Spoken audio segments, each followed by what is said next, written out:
Let's say, for example, I'm an ERG leader. I work in finance and I am the head of, say, the Women's Leadership ERG. What are some of the things that I can do to get involved that would actually be helpful to my organization in terms of making sure that the tools that they're using are equitable, inclusive, and fair? I think first would be reach out and ask in your organization about a set of AI ethics or principles. Most companies are now creating and shaping statements of AI ethics and principles.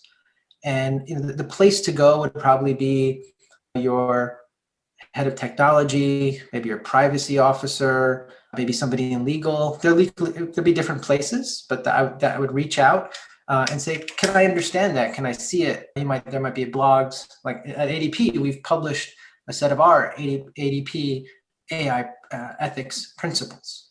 So the first thing is to understand that, what's being done. And then to build on top of that, is there a board, an AI ethics board? And who's part of it? Because if you want to have the right representation, you want to have folks from lots of different perspectives present.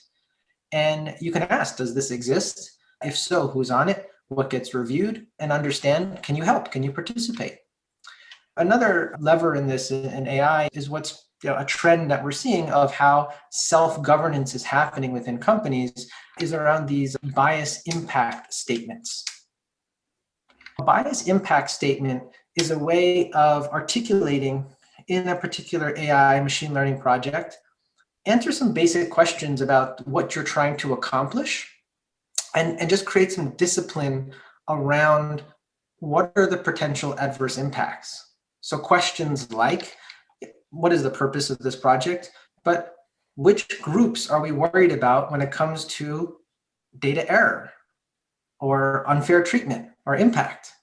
Let's have that articulated and written down. What are the potential bad outcomes? Do we think that the training data is sufficiently diverse for the purpose that it's intended for?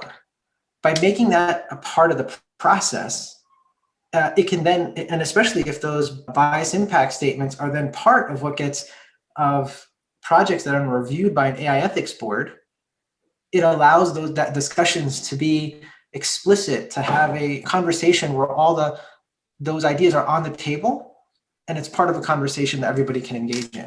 So I think if you're sitting you're an ERG leader, you're sitting in a group and you want to understand, I think even having some of these words, right, of what to ask for, who to ask it of, allows you to get into a conversation, read more, be intelligent, and then do something that's not just only maybe furthering a cause that's for your specific group, but this is what companies need to be doing. Institutions writ large should be doing.